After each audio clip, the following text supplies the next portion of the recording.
Bueno, buenas tardes, soy Aurora Madrid, soy pediatra en la unidad de crónicos complejos y cuidados paliativos pediátricos y voy a hablar de la atención domiciliaria del paciente crónico complejo. Voy a seguir este índice que sería una pequeña introducción, hablaré sobre algunos conceptos, el análisis de la situación, el abordaje que hacer a estos pacientes, de la atención propiamente dicha en el domicilio y unas pequeñas conclusiones. Bueno, como todos sabemos, la medicina en las últimas décadas ha cambiado mucho y eso hace también que nos encontremos con otros escenarios diferentes a los que teníamos hace unos años. De forma que la mortalidad infantil ha disminuido, pero cada vez hay pacientes con situaciones de mayor complejidad y cronicidad y también con patologías muy heterogéneas, que además presentan discapacidades, fragilidad y complejidad. Y esto se ve cada vez en las publicaciones. Hay un aumento en las publicaciones, sobre todo en la última década, pero en los últimos 5 años. Y si en PubMed buscáis por patologías crónicas o necesidades especiales de atención a la salud, os vais a encontrar, pues, como veis, casi 30.000 y más de 40.000 publicaciones. Cuando hablamos del niño con patología crónica compleja, no todos hablamos de lo mismo, de forma que nos vamos a encontrar con distintos términos, casi siempre con la palabra niño y con distintas palabras acompañando, como son, crónico, complejo, dependiente de tecnología, fragilidad, con enfermedades amenazantes o limitantes para la vida. Y yo solamente voy a hablar de algunos de los conceptos, porque son tanto que si solamente me dedicara a hablar de conceptos referentes a cronicidad y complejidad, pues sería solamente el único tema que abordaría. Voy a hablar de los niños con necesidades especiales de salud, luego me centraré más en los niños con patología crónica compleja, que son en realidad pues el objetivo de la charla, y también una parte de ellos que son los enfermos críticos crónicos, ¿no?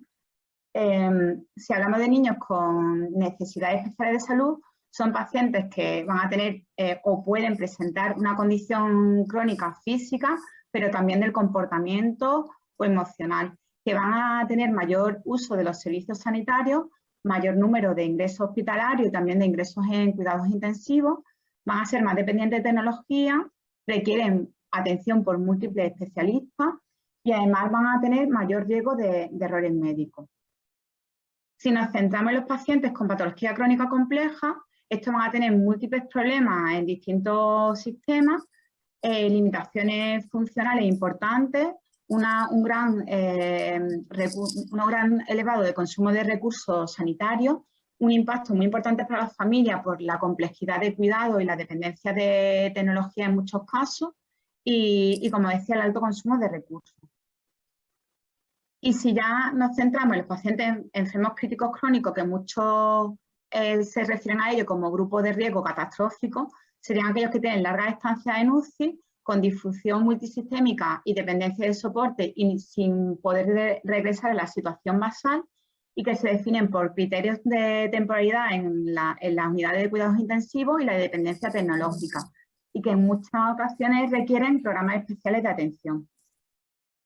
Entonces, como sabemos, complejidad y cronicidad no es lo mismo.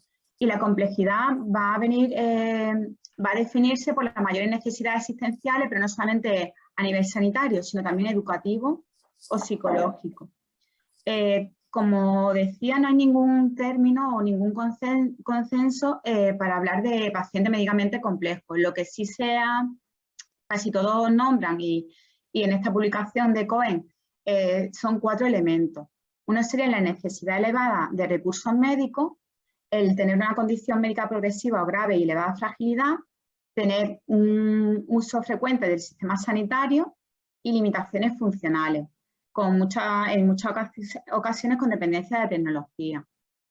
Y una de las clasificaciones de los algoritmos más aceptados es el publicado por el Hospital Infantil de Seattle en el grupo de Simon en el 2014, donde se basan en la clasificación internacional de diagnóstico, es decir, lo que conocemos todos como la CIE 9 y CIE 10, y entonces se refieren a aquellas situaciones que implican 2 o más sistemas y que se prevén que van a durar más de 12 meses, más de un año, cuando hay una enfermedad progresiva con un deterioro de salud, cuando hay dependencia continuada de tecnología de al menos 6 meses o una enfermedad oncohematológica progresiva o metastásica, con impacto en la calidad de vida. En el análisis de la situación que voy a ir comentando, voy a basarme en el monográfico que han hecho las compañeras Ara Rodríguez de La Paz y Silvia Ricard de Sant Joan de Déu, que lo recomiendo al que esté interesado porque está francamente bien, aparte que está actualizado con bibliografía de 2021 y viene muy bien epidemiología, conceptos y los últimos algoritmos. Si hablamos de cifras, se estima que entre el 13 y 18% de los niños en Estados Unidos tendrían necesidades especiales de atención a la salud y un 1% patología crónica compleja. Y esto conllevaría al tercio del gasto sanitario pediátrico y si hablamos del hospitalario, en torno al 40 o más de la mitad del gasto sanitario. Cuando nos referimos a los niños con necesidades especiales de atención, hay que ser conscientes que los riesgos se multiplican de forma que conllevan a 4 veces más riesgo de hospitalización.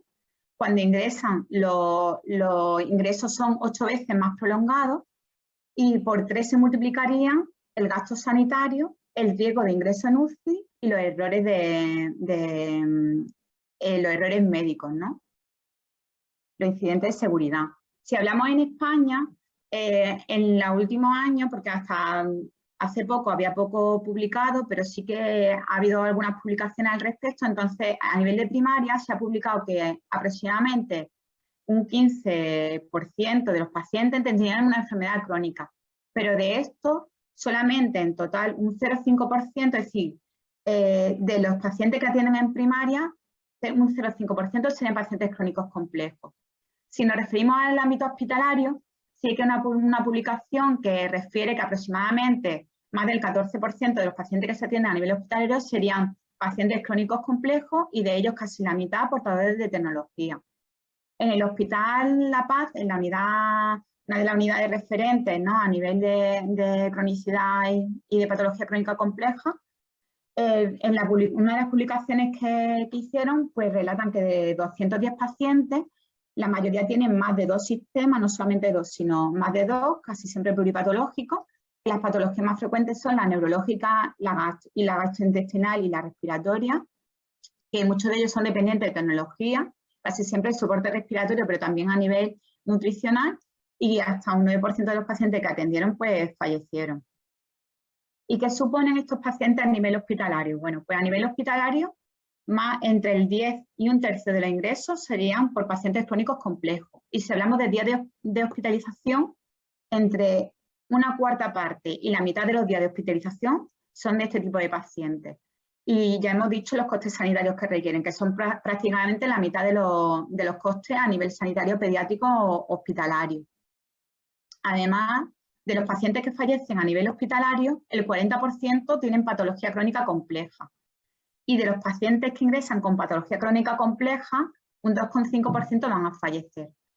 Por supuesto, tienen ingresos prolongados e incluso los canadienses han publicado que más del 40% pasa más de 2 meses en el hospital y aproximadamente el 13% van a reingresar antes del mes. Y en cuanto a las urgencias, ¿qué ocurren? Bueno, pues aunque hay distintas cifras publicadas, sobre todo pues los canadienses refieren que de los pacientes que acuden a urgencia, un 17% serían niños con patología crónica compleja y los americanos, los estadounidenses, lo que refieren es que aproximadamente serían un 6%. Y en UCI, bueno, pues en cuidado intensivo representan el 50% de los ingresos. Son pacientes que fallecen más durante el ingreso, que van a tener estancias más prolongadas y más uso de dispositivos. ¿Y qué pacientes son los que ingresan en UCI? Bueno, pues pacientes con patología cardiovascular, ya sabemos que hay muchos postoperatorios, ¿no?, de patologías de cardiopatías crónicas complejas, de cardiopatías congénitas complejas, y luego también de patología neuromuscular. Los motivos más frecuentes de ingreso sean postoperatorio y problemas respiratorios. Y a nivel global, si nos referimos a las cifras de fallecimiento entre niños y adolescentes, los niños con patología crónica y compleja supondrían entre el 21 y 27% de los pacientes que fallecen. Y cuando hablamos de pacientes crónicos complejos, ¿no? Muchas veces, pues, de hecho, cuando me invitaron a hablar de la atención en el domicilio del paciente crónico complejo, me decían, pero si tú lo que haces son cuidados paliativos, y en el hospital a veces me pasa un poco lo mismo. Y vemos como si fuera un abismo, ¿no? Lo que diferencia cuidados paliativos y crónicos complejos. La unidad en la que trabajo inicialmente se llama Unidad de Hospitalización a Domicilio Pediátrica, luego cuidados paliativos pediátricos y en la actualidad unidad de crónicos complejos y cuidados paliativos pediátricos. Cuando a mí siempre me han preguntado, porque yo tengo la suerte de trabajar en la unidad desde el año 2008, prácticamente continuo, desde que terminé la residencia, salvo algún periodo cortito, estuve en neuropediatría. Cuando a mí me preguntan que si veo un paciente crónico complejo, paliativo, ¿qué es lo que veo? Yo siempre he dicho que veo a los niños malitos. Y cuando me dicen cómo de malitos, digo a los muy malitos. Está claro que hay que ponerle nombres, ¿no? Y definiciones y saber el trabajo que uno hace y nombrar las unidades. Pero hay que entender que muchas veces hablamos como si fueran dos cosas que no tienen nada que ver cuando la población que atendemos es la misma. Y de hecho, pues me recuerda un poco a cuando estudiaba geografía en el instituto y hablaban de meridianos paralelos y de rayas. Yo jamás entendí las líneas geográficas, igual que ahora me cuesta mucho entender la frontera entre países. Pues esto es un poco lo mismo. Si hablamos de pacientes crónicos complejos, vemos que los pacientes de cuidados paliativos son todos crónicos complejos y la mayoría de los pacientes crónicos complejos son subsidiarios de cuidados paliativos. Si hablamos de necesidades, son al final necesidades del niño y la familia, y son necesidades de todas las esferas de la persona, a nivel físico, a nivel psicoemocional, a nivel social, ¿no? Y también espiritual. Y creo que el punto clave de todo es establecer la complejidad, ¿no? Creo que esa es la dificultad para hacer un buen abordaje de estos pacientes, ¿no? En ello creo que es lo que iremos trabajando y yo supongo que se avanzará mucho en los próximos años y se está haciendo. Y de hecho cada vez hay más publicaciones sobre el abordaje de estos pacientes y también que definen por qué se benefician los niños con patología crónica compleja de la atención de unidades de cuidados paliativos.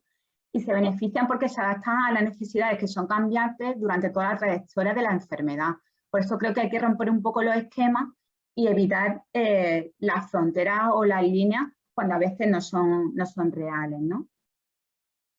Está claro que requieren un nuevo modelo de asistencia, ¿no? Que sea integral, que aborde todas las esferas del paciente, que se centren en el paciente y la familia y que sean ordenadas y eficientes. Y este nuevo modelo de asistencia supone una forma de prestar asistencia que se va a centrar en las personas. Y cuando hablamos de las personas es del niño y la familia, pero también de los profesionales que la atienden y de la sociedad en la que estamos, que debe sensibilizarse y entender las necesidades que tienen este tipo de pacientes. Y hay que proporcionar una atención integral a estos problemas de estos niños y familias, respetando siempre su vínculo, ¿no? y sus valores.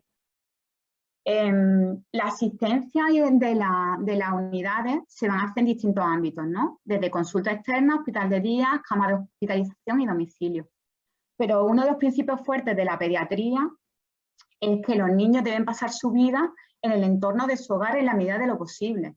Y esto debemos aplicarlo a todos nuestros pacientes, desde los más sanos o menos enfermos a los pacientes con enfermedades más complejas, ¿no? De eso se trata. Y es de lo que voy a hablar, de la atención en el domicilio ahora. ¿Qué ventajas tiene? Bueno, pues para el niño una mejora en la calidad de vida. ¿Por qué? Porque mantienen su entorno, su ritmo de vida, su horario, sus juguetes, su ámbito, ¿no? Su mascota. Para la familia, menos desestructuración familiar, la implicación activa en los cuidados del hijo, aunque esto a veces supone una sobrecarga. Y la disminución de los gastos que implica a veces desplazamiento, el pasar tanto tiempo en un hospital. Y para el hospital, pues está claro, la disminución de la presión asistencial, del número y el tiempo del ingreso y el evitar el bloqueo de la cama que producen estos pacientes. Y ahora voy a hablar un poco de cómo se hace ese trabajo en el domicilio. Bueno, primero seleccionar el paciente y valorar a los cuidadores. Luego sería la preparación del traslado y el traslado propiamente al domicilio. El seguimiento de la actividad en el domicilio, registrar la incidencia, porque como hemos dicho, son pacientes que tienen más errores médicos, más incidentes de seguridad, y luego el alta. Entonces, si hablamos de criterios de ingreso, tenemos que tener en cuenta si van a cumplir los requisitos cuando nos lo derivan, y luego lo más difícil, ¿no?, que sería establecer la complejidad, que va a depender de la enfermedad de base, de la situación clínica actual y de las necesidades del niño y la familia, y de cuánto ingreso hospitalario haya tenido en el último año, de qué soporte y aparataje. Esto, con los factores sociofamiliares y psicoemocionales, va a hacer que decida hacer una atención preferentemente en consulta programada o en el domicilio. Cuando hemos visto que el paciente cumple criterios para atenderse en el domicilio, pues luego tenemos que ver si aceptan que le atendamos en el domicilio, si están estables, aunque esto tiene sus particularidades, y es que, por ejemplo, en situación pues, final de vida o cuando la complejidad es tal que no esperas mucha mejoría, pues tienes que plantear el alta al domicilio, la fiabilidad de los cuidadores, bueno, la posibilidad de tener un seguimiento con esa familia, y luego pues siempre que sea posible, y creo que eso a veces no lo hacemos lo suficiente, en muchos domicilios incluso hacer la valoración antes del alta, ¿no? ¿Y cuál va a ser la preparación? Bueno, pues cuando nos derivan al paciente hay que valorar qué necesidades tienen a nivel físico, a nivel de formación de cuidadores y la valoración psicosocial. Entonces, a nivel físico, pues hay que hacer un plan personalizado, un plan de actuación, que ahora pues detallaré un poco más, la formación de esos cuidadores, ¿no?, y a nivel psicosocial. Entonces, a nivel del control de síntomas, debemos incluir los tratamientos farmacológicos y los no farmacológicos, ver las medidas no invasivas o invasivas que tengan, qué ventaja y desventaja tienen las decisiones que se tomen al respecto, apoyar y orientar cuando estamos, no podemos ser unas personas asépticas, ¿no?, que decimos, ¿no?, decide tú, ¿no? Está claro que si somos las personas que más conocimiento tenemos que implicarnos en las decisiones.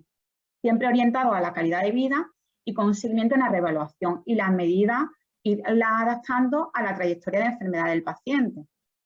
Luego, esto hay que reflejarlo en un plan de actuación y en un informe clínico, que se reflejen todas esas necesidades que, por supuesto, necesita la evaluación de distintos profesionales del ámbito sanitario y fuera de él, para que se reflejen, ¿no?, y que de verdad puedan estar cubiertas esas necesidades que hemos comentado.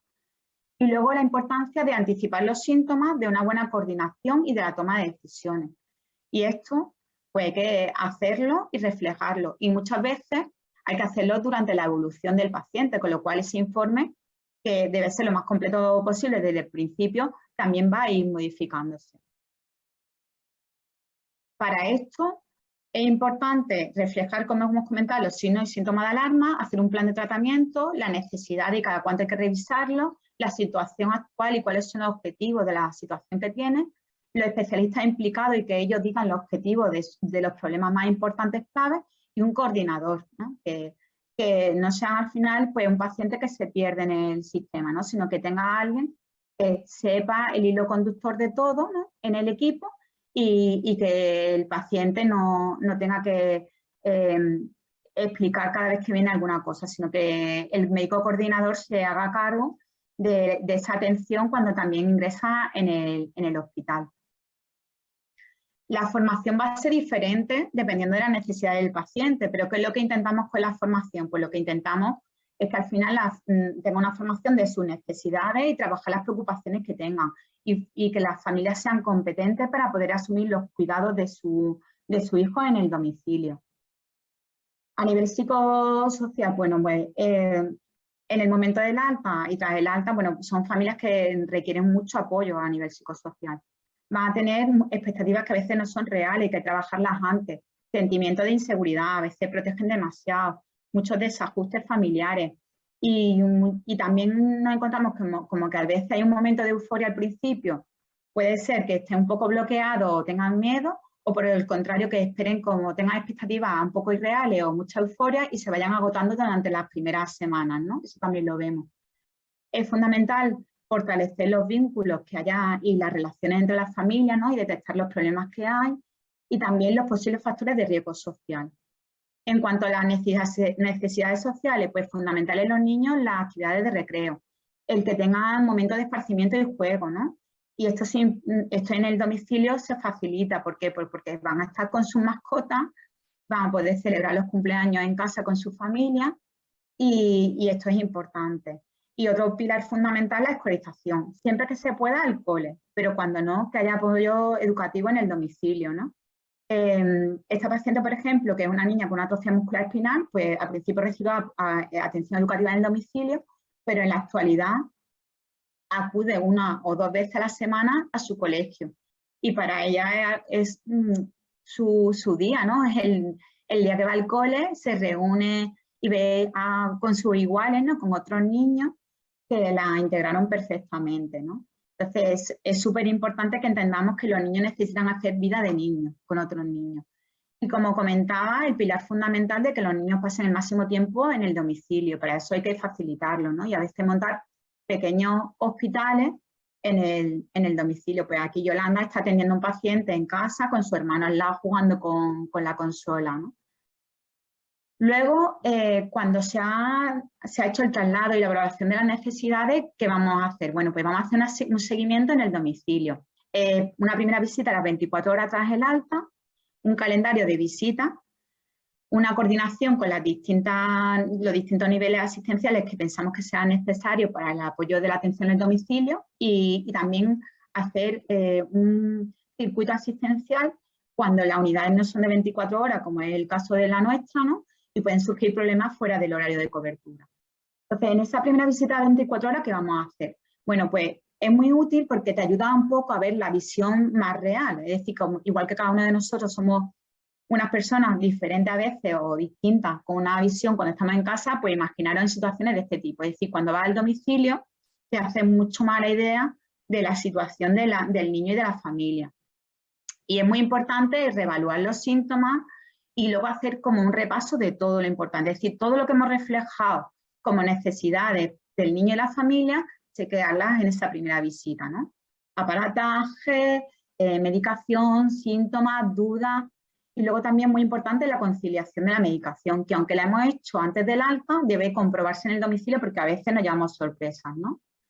Y luego el registro de incidencia y la seguridad del paciente. ¿Por qué? Por lo que he comentado. Si los niños con necesidades especiales de salud tienen 3 veces más riesgo de errores médicos, de incidentes de seguridad, pues imaginaros los niños con patología crónica compleja, mucho más. ¿Por qué? Porque tienen múltiples tratamientos, que cambian muchas veces las pautas, distintos especialistas, falta de actualización de informes, fármacos más frecuentes todavía fuera de ficha técnica, etcétera. Y luego el alta del paciente. ¿Y esto qué va a ocurrir? Pues bueno, va a haber situaciones diferentes.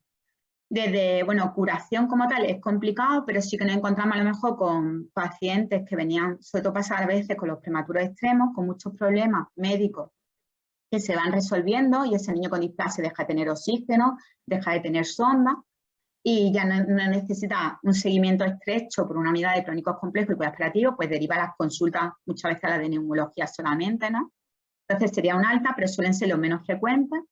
Luego el caso de pacientes que fallezcan en el domicilio y luego lo más frecuente que nos encontramos es que muchas veces mejora o se estabilizan y ya no necesitan atención en el domicilio, pero un seguimiento sí.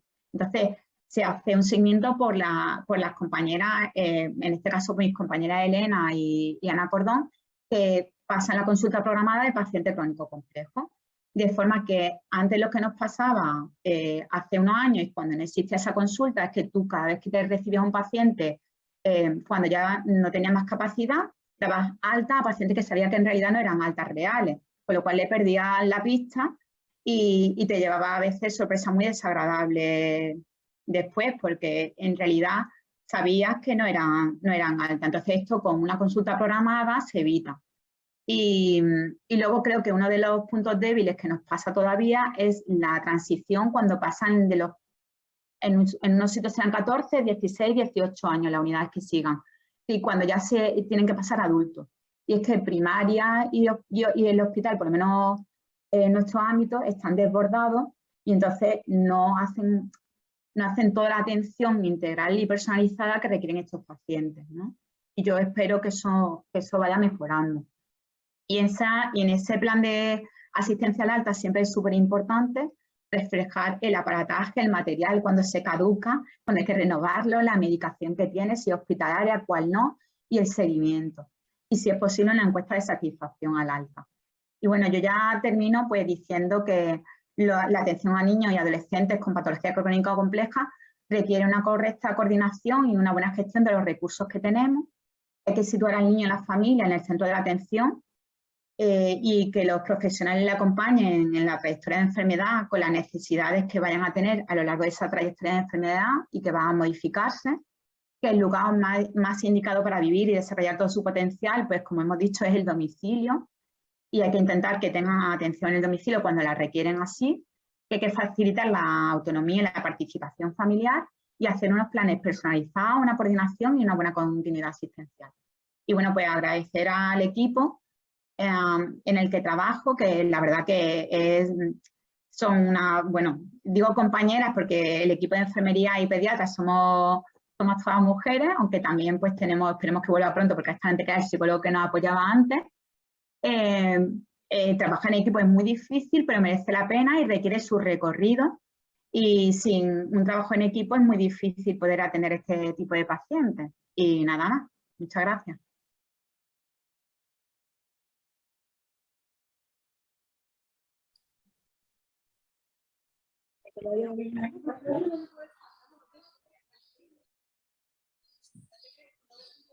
La tercera va la vencida. Bueno, repito, soy Yolanda, enfermera de la unidad. Y lo que voy a hacer es explicaros cómo es la dinámica asistencial de la enfermera con los niños crónicos complejos. He estructurado la presentación en cuatro partes. Sí, una primera parte que hablaré del primer contacto con el paciente y la familia. A continuación explicaré lo que es un poquito el PAE, el proceso de atención de enfermería. A continuación, un caso clínico y en ese caso clínico aplicaré lo que es el proceso de atención de enfermería. El primer contacto se produce cuando el médico responsable del paciente solicita la valoración del equipo para ver si reúne los criterios necesarios para su inclusión en nuestro programa. Generalmente lo hace a través de una hoja de interconsulta donde de una forma resumida expone la situación en la que se encuentra el paciente. El equipo actualmente se compone de 4 pediatras y 3 enfermeras. 2 de los pediatras con dedicación completa y los otros 2 son compartidos con otras especialidades. De forma que en el día a día trabajamos 2 equipos de pediatra-enfermera con los pacientes crónicos complejos que están catalogados con el nivel 2 y 3 de complejidad. Uno de los equipos para asistencia en los domicilios y o en la planta y el otro equipo para la asistencia a la consulta y o en la planta. Los otros 2 pediatras llevarían la consulta de lo que denominamos como pacientes crónicos que se encuentran en el nivel 1 de complejidad. Los criterios que deben de reunir el paciente para estar ingresado en nuestra unidad son que tengan estabilidad clínica, que tengan un buen soporte familiar. El cuidador principal debe tener una capacidad física y cognitiva para poder llevar a cabo los cuidados de cada terapia en el domicilio, disponer de un teléfono de contacto y, por supuesto, de una vivienda adecuada. Y se requiere la aceptación voluntaria por parte de la familia para ingresar en la unidad y también la firma del consentimiento informado. Si cumplen los criterios de inclusión, se planifican las medidas necesarias para posibilitar el traslado al domicilio. La primera valoración la realizamos a pie de cama si el paciente está hospitalizado o bien en la consulta si el paciente ya está en el domicilio. De forma general, la primera consulta que tenemos con un paciente y su familia se desarrolla de esa manera que veis ahí expuesta en la diapositiva. Primero haríamos una presentación y funcionamiento de la unidad, a continuación una entrevista abierta y le sigue una entrevista cerrada, cuyo objetivo es intentar establecer una primera relación de confianza. Comenzamos con la presentación y en el funcionamiento, en el cual explicamos quiénes somos las personas que formamos el equipo y cómo funcionamos. Entregamos un documento informativo donde aparecen los horarios y los teléfonos en los cuales se pueden poner en contacto con nosotros, así como el teléfono de urgencias en caso de que necesiten asistencia fuera de nuestro horario laboral. Todo ello intentamos que se desarrolle dentro de un ambiente distendido y cordial. Para ello utilizamos un lenguaje claro, sencillo y de fácil comprensión. Y debemos de tener siempre muy presente que estos familiares, dada la situación que tiene el paciente, siempre tienen miedos, ¿no? son miedos que de alguna manera en un futuro nos pueden provocar algunas resistencias a la hora de, sobre todo, de que los padres, vamos a ver, sí, que los padres pueden presentar algunas resistencias a la hora de aprender determinados, lo diré, determinadas conductas para aprender los cuidados que tiene que hacer en el domicilio. Comenzamos con una entrevista abierta para favorecer la posibilidad de expresar su vivencia hasta el momento y puedan manifestar sus quejas, sus preocupaciones y las necesidades. A partir de ahí continuamos con una entrevista que se va cerrando un poco, de forma que las preguntas ya son más cerradas y dirigidas, intentando, el objetivo siempre es detectar esos problemas y necesidades que el paciente tiene en ese momento. Con todo eso, lo que conseguimos es una valoración integral del paciente, en función del cual elaboramos un plan de actuación. Este plan de actuación, primero, está ajustado a la situación actual del paciente y lo que preveemos que va a aparecer en un futuro y a lo largo del tiempo.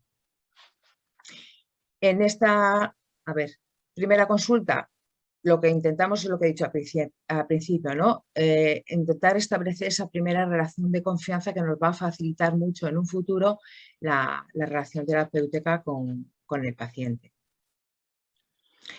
El objetivo general de nuestra práctica asistencial es contribuir a que estos niños con enfermedades crónicas complejas puedan mejorar su calidad de vida, buscando siempre el control de los diferentes síntomas que puedan sufrir, así como mejorar su bienestar y su confort, y no solo del paciente, sino también de la unidad familiar, y poder permanecer en el domicilio el mayor tiempo posible. Para ello, elaboramos un plan de cuidados individualizado que nos facilite la realización de una serie de intervenciones para prevenir y tratar no solo los síntomas que tiene, sino también para satisfacer todas sus necesidades, tanto físicas como psicológicas, sociales y espirituales. Para ello, la enfermería parte de lo que se conoce como el PAE, que es el proceso de atención de enfermería. Este proceso se trata de un proceso dinámico y continuo en el tiempo, consta de 5 fases, que son cíclicas, están interrelacionadas entre sí y son progresivas, ¿no? Comenzamos con la valoración, el diagnóstico, la planificación, la ejecución y finalmente la evaluación.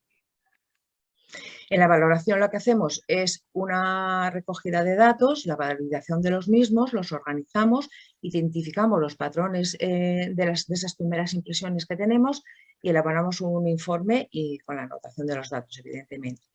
A partir de esto establecemos un diagnóstico, después del análisis, ¿no? Se identifican los problemas y es lo que elaboramos los diagnósticos de enfermería, que como sabéis son muy diferentes a los diagnósticos médicos. Estos diagnósticos se les da una etiqueta diagnóstica, en ellos se recoge la sintomatología y las manifestaciones que presenta el paciente, así como las causas y la etiología. Y para ello utilizamos lo que en enfermería se conoce como el lenguaje NANDA. En la planificación lo que hacemos es priorizar los problemas que tiene, definimos los criterios y las indicaciones de resultados, es decir, los objetivos que queremos conseguir con nuestra actividad, determinamos las estrategias y las actividades a seguir y hacemos un registro del plan de cuidados.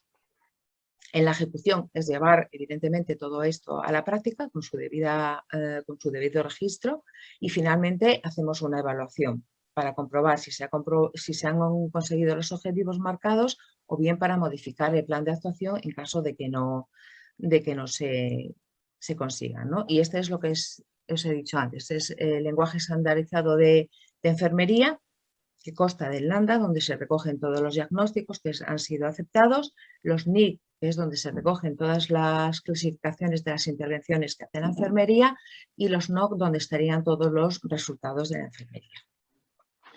En nuestro hospital, para hacer la valoración del paciente, utilizamos la valoración según Virginia Henderson, ¿vale? Que lo hace en función de las 14 necesidades. Estas 14 necesidades lo que hacen es cubrir todas las esferas de la persona. Y aquí es un poco el gráfico todo englobado, ¿no? Con los diagnósticos, las intervenciones, los objetivos y esa evaluación continua que os digo se hace a lo largo de todo el proceso. Y ahora ya me centro en el caso clínico.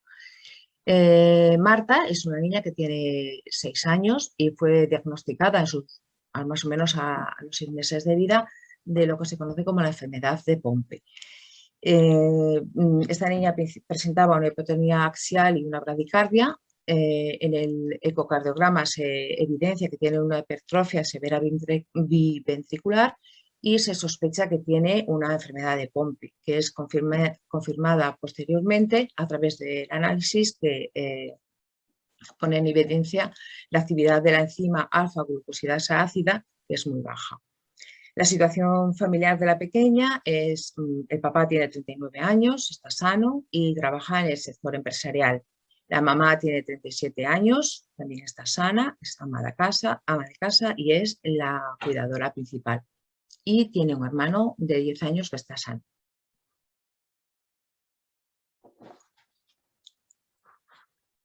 La enfermedad que tiene Marta es una enfermedad neuromuscular, hereditaria, progresiva e incurable. La trayectoria y evolución de esta enfermedad a lo largo del tiempo hace que Marta presente problemas respiratorios con infecciones respiratorias intercurrentes, que cada vez son más importantes, problemas cardíacos, problemas de movilidad, presentando flacidez de brazos y piernas, dificultad para andar, que comienza con caídas frecuentes y deambulación tórpida, y con el paso del tiempo comienzan las dificultades para la deglución y problemas con el lenguaje. Sin embargo, Marta conserva en todo momento su capacidad cognitiva, por lo que se va dando cuenta de lo que le va pasando, a ver si puedo pasar. ¿Y qué le pasa? Que no entiende por qué le pasa a ella y no a otros niños, ¿no? Lo que provoca en ella es una gran carga emocional y mental. A lo largo de toda su enfermedad va a necesitar todas estas terapias para ayudarla a vivir en las mejores condiciones de vida y favoreciendo que pueda permanecer en su domicilio el mayor tiempo posible y así llevar una vida lo más normalizada posible. El tratamiento enzimático de sustitución enzimática lo que pretende es detener o reducir el avance de la enfermedad. La fisioterapia respiratoria lo que intenta es mejorar su función respiratoria con los ejercicios para reforzar los músculos debilitados y el uso de diferentes dispositivos. La motora reforzará su fuerza muscular, permitiéndole la deambulación durante más tiempo. La nutrición enseñará a la familia, la nutricional le enseñará a la familia dietas y planes de comida para estar bien nutrida y así como ejercicios que fortalecerán los músculos necesarios para la masticación y la deglución. La logopeda le ayudará a corregir las dificultades para el habla, ¿no? Derivadas de la debilidad de los músculos faciales. Y la terapia psicológica les ayudará tanto a ella como a su familia a afrontar la enfermedad. De una manera muy resumida, ¿cómo podemos ayudar a estos niños? Pues podemos ayudarles de la siguiente manera. Cuidar a un niño con la enfermedad de Pompe requiere adaptarse a sus necesidades, tanto físicas como psíquicas. Sí. Además de proporcionarle un apoyo emocional, mental y social. Hay que consultar con sus pediatras y con los cuidadores cuál es la mejor forma de explicarle qué es la enfermedad y sus efectos. Hacerles entender que la enfermedad no es culpa de nadie. Debatir si los pacientes desean hablar de su enfermedad a sus amigos y sus compañeros de clase. Ayudar a los niños a mantener su actividad e independencia en la medida de lo posible, asignándoles tareas y quehaceres y actividades adecuadas a su edad y capacidad. Animarlos a participar en programas de deporte, de arte, de música, que satisfagan las necesidades de interacción social y actividad física. Adaptar los intereses y aficiones del niño a su estado cambiante y explorar nuevas actividades que sustituyan a las anteriores, defendiendo siempre, por supuesto, las necesidades especiales del niño. Y ahora voy a centrarme ya en el caso de María y la aplicación del PAE. Y os iré explicando un poco lo que hice. Al cabo de unos meses de asistencia compartida con la pediatra de atención primaria, la niña de nuestro caso presenta una infección respiratoria importante que necesita y precisa el ingreso hospitalario, durante el cual necesita medicación intravenosa, aporte de oxígeno, gafas nasales, monitorización y aspiración de secreciones por el mal manejo de las mismas. También se observa apneas nocturnas, por lo que va a requerir una BiPAP durante el sueño.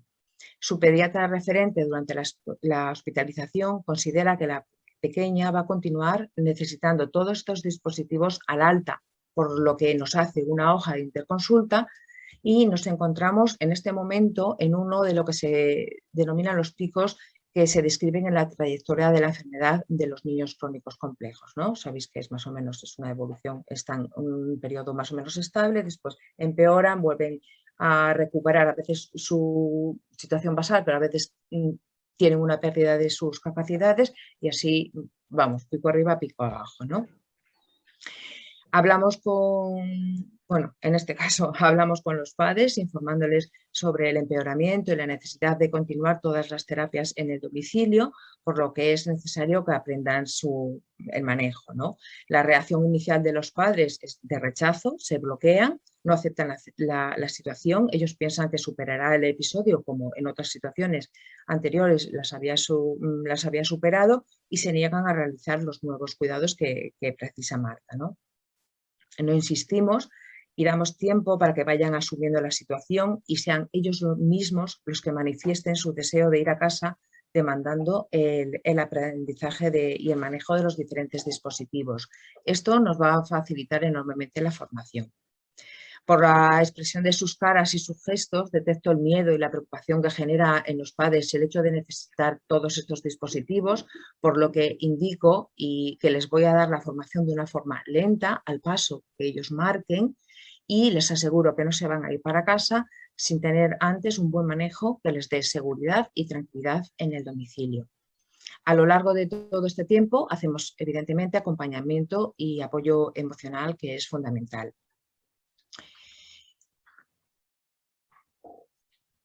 Bueno, una vez que ya iniciamos la formación, yo ya voy solicitando a empresa externa el material que necesito. En este caso, como voy a ir aplicando lo que he hablado antes de las 14 necesidades de Virginia Henderson, empiezo con el aparato respiratorio y circulatorio. En este momento solicito a empresa externa el oxígeno. Disponen de 3 tipos de oxígeno, el gaseoso, el líquido y el concentrador de oxígeno ambiental. Elegimos en este caso el tanque de oxígeno líquido porque dispone de una mochila de transporte que va a facilitar mucho la movilidad de la niña. Forma a los padres en su manejo, incidiendo en las precauciones y cuidados que deben de tener, como son la ubicación adecuada en el domicilio libre de golpes y alejado de fuentes inflamables, humidificación del oxígeno, etc. También solicito un pulsiosímetro y forma a los padres en su manejo, incidiendo sobre todo en la importancia de cambiar la ubicación del sensor para evitar las quemaduras cutáneas y familiarizarse con las alarmas reales. Pido también un aspirador de secreciones tanto fijo como portátil, que va a facilitar el poder salir a la calle y aspirarla si en algún momento lo precisa. Formo en el manejo y en el cuidado y así, sobre todo, incidiendo mucho sobre todo en el tiempo máximo de aspiración, de la longitud de la sonda que deben de introducir y de cómo realizar el aspirado. Para tratar sus apneas solicitamos también una BiPAP y formo en sobre todo cómo colocar las interfaces y los cuidados que debe de tener para evitar posibles úlceras de presión. En total, son todas estas las terapias que va a precisar en el domicilio, ¿no? Más o menos pasa el tiempo y más o menos a las 3 semanas, antes de irse son las 3 semanas de tiempo que pasa más o menos ingresado, y tras comprobar que tiene en casa todos los dispositivos que precisan y sabe manejarlos correctamente, es dada de alta al domicilio. Antes de irse al domicilio siempre, como mínimo, deben de estar en el hospital realizando durante 24 horas ellos solos todos los cuidados, sin precisar en ningún momento ayuda por parte de la enfermería, ¿vale? Después de unos cuantos meses ya en la casa y durante una visita en el domicilio, en este caso ya estamos en el domicilio, como ves ahí la casita, la mamá nos comenta en esa visita que hace un par de días que nota que la niña tiene tos, sobre todo cuando come o bebe agua, lo que hace que sospechemos que tiene pequeñas aspiraciones. Ante esta situación indicamos la necesidad de usar espesantes, sobre todo con los líquidos, y le explicamos cómo hacerlo. Ya después de un tiempo reevaluamos la situación y observamos que la niña está un poco más delgada. Además, la madre en esta ocasión prefiere que la peque come menos y cree que ha perdido algo de peso, por lo que le planteamos que la posibilidad de que en un futuro no muy lejano es posible que acabe precisando una sonda nasogástrica para evitar los atragantamientos que tiene y nos asegure una adecuada nutrición. Pasadas unas semanas, la mamá refiere que la niña continúa perdiendo peso, por lo que decidimos colocarle una sonda nasogástrica. Nos encontramos en este momento en otro de los picos que os he dicho, ¿no?, que describen la trayectoria de la enfermedad. Esto genera una nueva crisis en la familia, por lo que hay en el fondo de la cuestión, ya que aunque para nosotros los cuidados de una sonda nasogástrica no son unos cuidados sencillos, sin embargo para ellos asocian evidentemente que la niña está empeorando en su situación, ¿no?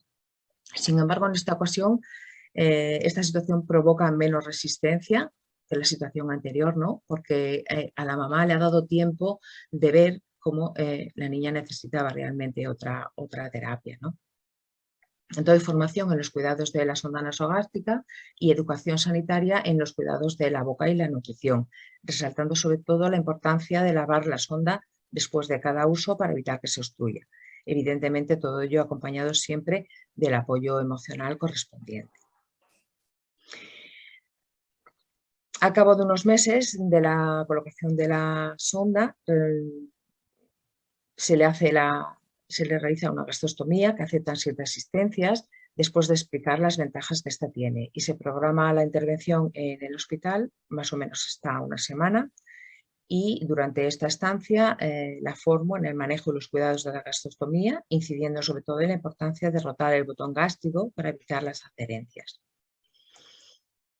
En el patrón de eliminación nos encontramos que presenta estreñimiento secundario a fármacos y a la poca movilidad que provoca su enfermedad de base, por lo que doy educación y formación en medidas higiénico-físicas y administración de laxantes.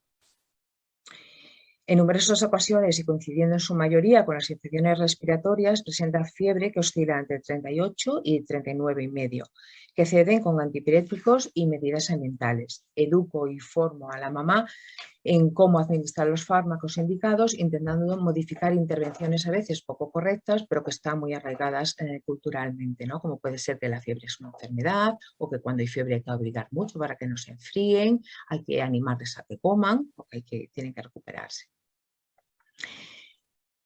Respecto a la piel, presenta una ligera palidez de piel y mucosas y las mucosas sin alteraciones. Presentó pequeñas úlceras de presión a pesar de todas las recomendaciones que les habíamos dicho previamente. Las úlceras eran provocadas evidentemente por la interfase de la BiPAP. Estas lesiones mejoran mucho con la utilización de apósitos hidrocoloides, que yo no sé si lo veis, porque me queda aquí la pantalla un poco, me tapa un poco justo donde está el apósito hidrocoloide, y también se mejora mucho estas úlceras con la variabilidad del uso de diferentes interfases, ¿no? Como veis ahí está la nasal, la buconasal, la facial, que lo que hace es que van variando los puntos de presión y favorece la cicatrización donde ya ha habido lesiones. Presenta un deterioro progresivo de la movilidad a lo largo del tiempo, con dificultad en la deambulación y frecuentes caídas, que al principio solo necesita ayuda, pero que acaban precisando del uso de un carro acondicionado para su movilidad, debilidad muscular progresiva, contracturas y escoliosis, y tiene un grado de dependencia elevado para las actividades de la vida diaria. Educo en medidas de protección, acompañando, por supuesto, siempre del apoyo emocional. Tiene apneas del sueño que precisa la BiPAP y durante los episodios de reagudización respiratoria y presenta dificultad para conciliar el sueño, que se resolvieron con alimentación y aplicación de medidas físicas y ambientales. Educo en medidas para favorecer el descanso.